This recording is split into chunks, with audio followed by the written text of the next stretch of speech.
मेरे साथ इस समय मौजूद हैं सुरपाल अजनार। कभी कांग्रेस की सियासत में थे, उनका परिवार भी कांग्रेस की सियासत में था। अब उन्होंने बीजेपी ज्वाइन की है। कुछ सवाल आपके लिए हैं, हम करेंगे उनसे। सुरपाल जी, अचानक आप बीजेपी में चले गए, क्या वजह रही? देखिए, मेरे पूज्य पिताजी सुमेर सिंह अजनार जी करीबन 45 साल से उन्होंने कांग्रेस में राजनीति की। मैं जब से समझदार हुआ उनको बहुत नज़दीक से मैंने देखा। वो भूरिया जी के साथ ज़्यादा जुड़ के रहे। उन्होंने पार्टी में काफ़ी प्रयास किया। कोविड जैसे टाइम पे पिछले लॉकडाउन में वो कोविड को मानते नहीं थे और भूरिया जी के निर्देश के आधार पे बूथ कमेटियां बनाने के लिए गांव-गांव पूरे घूमते थे। हम बोलते थे कि कोरोना है, कोरोना है, तो बोले कोई कोरोना नहीं है। वो इस तरह से पार्टी के लिए समर्पित थे। पर मैंने ये देखा है कि उन्हें भी सम्मान नहीं मिला पार्टी में। और हमने भी पिछली बार लोकसभा चुनाव के लिए हमने विधानसभा टिकट 152 से टिकट मांगा था हमने। माननीय कमलनाथ जी ने भरोसा भी दिलाया था कि स्थानीय को टिकट देंगे। हमने पार्टी के हर कार्यक्रम को अपने एक निजी कार्यक्रम जैसे हमने कार्यक्रम को किया। काफ़ी प्रयास किया।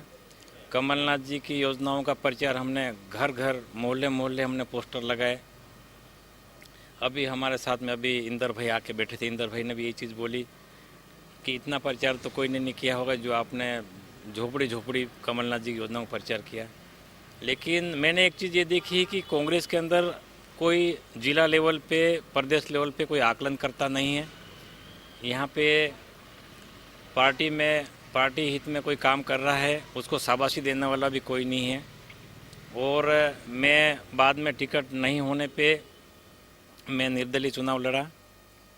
उसके बाद में मैंने काफ़ी चिंतन किया मैंने, और काफ़ी समय से मैं महसूस भी कर रहा था कि अपन कहीं ना कहीं गलत पार्टी में हैं और अपने को सही जगह चला जाना चाहिए। हमारे वरिष्ठ लोग जोबट के, अलीराजपुर के, झाबुआ के, उनका भी काफ़ी प्रयास था कि आप इधर ज्वाइन कर लीजिए।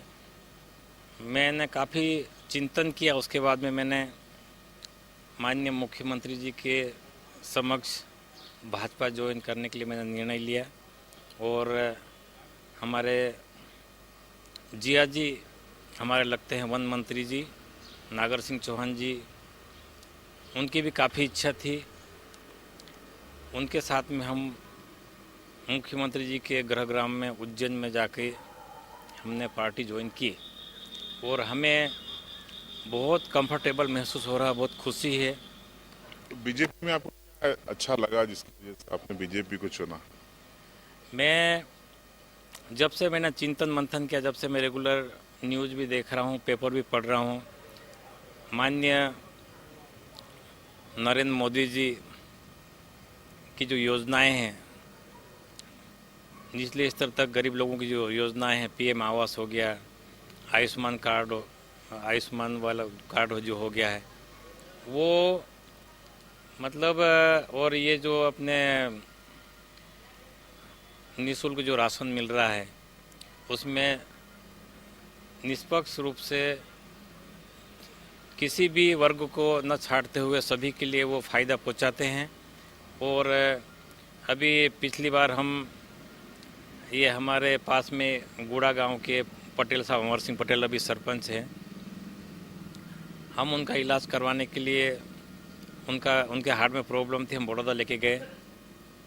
मुझे ये चीज़ देख के बड़ा आश्चर्य हुआ, मैं उस चीज़ से प्रभावित हुआ। उन्हें जांच करने के लिए 16,500 रुपये जमा करवाए थे और जब उनका डीओ आ गया तो 16,500 भी वापस दे दिए और उनके हार्ट की सर्जरी निःशुल्क हो गई है। तो हर व्यक्ति के पास पैसा नहीं होता है और इस तरह से वो जीवन गंवा देता है। लेकिन शासन इतनी अच्छी व्यवस्था बना रखी। आप रोड की व्यवस्था देख लो। अभी ग्रामीण क्षेत्र में सीएम राइज स्कूल बन रहे हैं, जो डबल टिबल मंजिला स्कूल, आवासीय स्कूल बन रहा है। और ग्रामीण क्षेत्र में आप किधर भी गाड़ी मोड़ दो आपको डामर रोड मिलेगा। बड़े बड़े ब्रिज बन गए हैं। पहले अपने को यहाँ से अलीराजपुर या झाबुआ जाना होता था तो बारिश के टाइम पे नदी में पानी आ गया तो अपने को घंटों रुकना पड़ता था। अभी आप यहाँ से गाड़ी स्टार्ट करके सीधे इंदौर चले जाओ, अहमदाबाद चले जाओ, कहीं भी आपको रुकना नहीं पड़ेगा। बड़े बड़े ब्रिज बन गए हैं। आप जब जा रहे थे पार्टी में तो जाने के पहले कांतिलाल भूरिया ने आपसे संपर्क नहीं किया, आपको रोकने की कोशिश? पिछले दिनों एक खबर चली थी कि कमलनाथ साहब भी बीजेपी ज्वाइन कर रहे हैं। तो मैंने एक हमारे मित्र हैं पीसीसी में, मैंने उनको फ़ोन किया और मैंने 2 दिन लोगों से बात करी। तो उनका ऐसा कहना है कि तो कचरा साफ हो रहा है, लेकिन मेरा ऐसा मानना है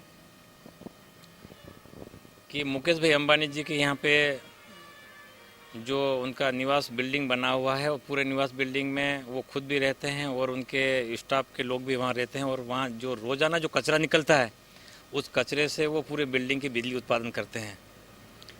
और ऐसा भी बोलते हैं कि गंदा पानी पीने के काम का नहीं होता, लेकिन आग बुझाने में ज़रूर काम आता है। लेकिन कांग्रेस अभी भी गलत फहमी में है कि कचरा साफ हो रहा है। पूरी पार्टी ऊपर से नीचे तक खाली हो चुकी है। निचले स्तर पे, बूथ लेवल पे टीम नहीं है, जिला स्तर पे टीम नहीं है। मैंने पिछली बार हमारे भुरिया साहब से मैंने निवेदन किया था कि साहब मुझे जिला अध्यक्ष बना दो, मुझे पार्टी में काम करने का बड़ा शौक़ था। मैंने कहा कि साहब आप प्रयास करेंगे तो हो जाएगा। ठीक है, करवाते करवाते बोला, उन्होंने नहीं करवाया। मेरा तो समय भी लगता, मेरे को कुछ खर्चा भी लगता। मैं ऐसा पद मांग रहा था पार्टी को मजबूत करने के लिए, वो पद भी नहीं दिया। तो ऐसी पार्टी में रहने से क्या मतलब है जहाँ पे सम्मान ही नहीं मिलता हो। इसलिए मैंने सभी चीज़ों का चिंतन मंथन करते हुए और मैंने भाजपा ज्वाइन करी। और आज मेरे पूज्य पिताजी हमारे बीच नहीं हैं, लेकिन उनकी विचारधाराओं के साथ में हम काम करेंगे। राजनीति से जुड़ने का हमारा मुख्य उद्देश्य ये है, हमारे आम जनता और गरीब लोगों की सेवा करना हमारा मुख्य उद्देश्य है। इसलिए हमने सोचा कि माननीय प्रधानमंत्री नरेंद्र मोदी जी और हमारे प्रदेश के मुख्यमंत्री मोहन यादव जी के कार्यशैली से प्रभावित होकर मैंने भाजपा ज्वाइन करी। और मैं जब उज्जैन गया और उनसे मिला तो मुख्यमंत्री जी से मैं मिला, मैंने बहुत नज़दीक से उनको देखा, उनके पास में बैठा। मैं उनको जरा सा भी मुख्यमंत्री होने का अहम नहीं है, बहुत ही सरल स्वभाव के व्यक्ति हैं और मुझे बड़ी प्रसन्नता हुई उनसे मिलके।